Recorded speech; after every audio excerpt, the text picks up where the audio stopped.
All the talk in the F1 circles at the moment are about Lewis Hamilton and why he hasn't signed a new contract yet, with the F1 world thinking the season will not start without the best driver. This leaves the question, is he the best driver? There is no doubt that with 7 world titles that he is the current most successful driver on the grid, but this has also been an era with the Mercedes hybrid, the most dominant car in F1's recent history. Red Bull boss Christian Horner has claimed this week that Max Verstappen is a better driver than Lewis Hamilton. Hamilton, who could become the most successful F1 driver of all time and beat Michael Schumacher's record if he wins this year's 2021 championship, drives for Mercedes AMG, which is undoubtedly the fastest car on the grid.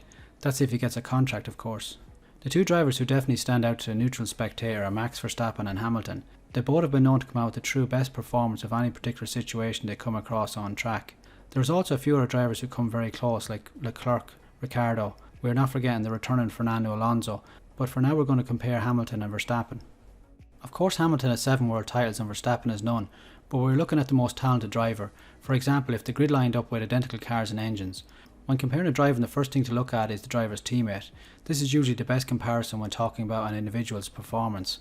With Bottas as Hamilton's teammate for the last 4 years, Hamilton has no doubt come out on top, but Bottas has come close on occasions. He has taken 18 pole positions and 9 wins in 4 years at Mercedes, and on occasions put the fight to Hamilton. On the other side of the pit lane, we now look at Verstappen's teammates over the last few seasons. So in 2016 and 17 he had Ricardo as teammate. Over them 2 years Ricardo had 2 wins and 17 podiums. In 2018 and some of 2019 he had Pierre Gasly, who could manage a win or podium. For 2019 remainder and 2020 season he had Alexander Albon as teammate, who also could not manage a win but did manage 2 podiums in 2020.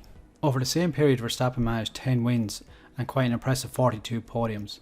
So now let's look at the drivability of the equipment both drivers have at their disposal. The Red Bull is known for running a lot more rake than other teams, which really does mean that the aero surfaces are working to a critical level. It also has a more outboard end loaded front wing than most others. When you're working in an area as hard as Red Bull is, it changes the balance of the car the more you increase the steering lock, so that's something else that can affect how nervous the car is on track. It also exploits load transfer across the front axle and front ride height reduction with steering lock, so getting the best out of the combination of all three with these changes working together must be a headache for the engineers. This in turn can make the Red Bull car quite unpredictable at times and increase the amount of corrections a driver has to make, making Verstappen work harder to get the quickest possible outcome. The Mercedes is quite the complete package as we know. It is known as being uncomplicated to drive and is very versatile and does not seem to suffer at any particular track. Although the other manufacturers are now much closer, when the hybrid era was introduced in 2014, the Mercedes engine was by far the top performer. Even with a car out front in the lead, the engineers would turn down the engine mode and it would still top the speed traps. So what if Hamilton and Verstappen had the same equipment at their disposal, same chassis, same engine and same gearbox? This would of course only happen if they were teammates, which looks very unlikely to ever happen with Verstappen signed at Red Bull until 2023, at which point Hamilton will be 38. So if we can't consider them in identical cars, what if we looked at a swap of cars, with Hamilton in the Red Bull and Verstappen in the Mercedes? How would each driver perform? So we know none of the Red Bull's young drivers ever got to grips with the car enough to perform at their best, but in the Mercedes we got a direct comparison last December at the Sakhir Grand Prix, when Russell took over from Hamilton because of COVID.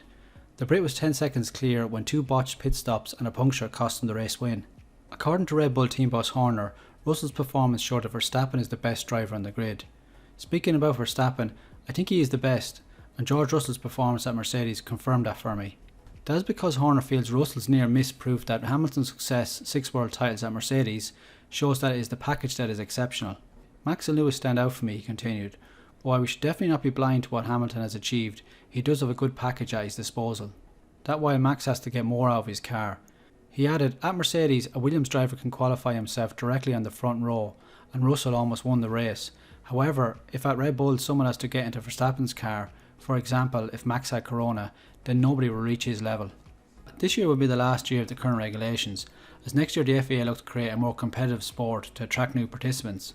The cars are regulated to be easier to follow and overtake, less about who can write the biggest cheque for more speed, and more about the driver's ability, so the cream should rise to the top. But I think it would be the closest Red Bull and Verstappen have gotten to Mercedes, and on the engine compartment, great strides were made by Honda last year, and by the end of the season they are believed to be given comparable power to the Mercedes. Whether Lewis Hamilton signs a new contract or not, I think Max Verstappen will be close to whoever takes the number 1 seat at Mercedes. As with everything, I'm just playing devil's advocate. I think there's quite a number of drivers who could be called the best driver on the grid, and they all have strong points and weak points. They are all at the end of the day driving in the top motorsport championship in the world, and all have earned the right to be there, at least almost all. So that's it for me guys. I hope you enjoyed the video. Tell me in the comments who you think is the best driver on the grid, and thanks for watching.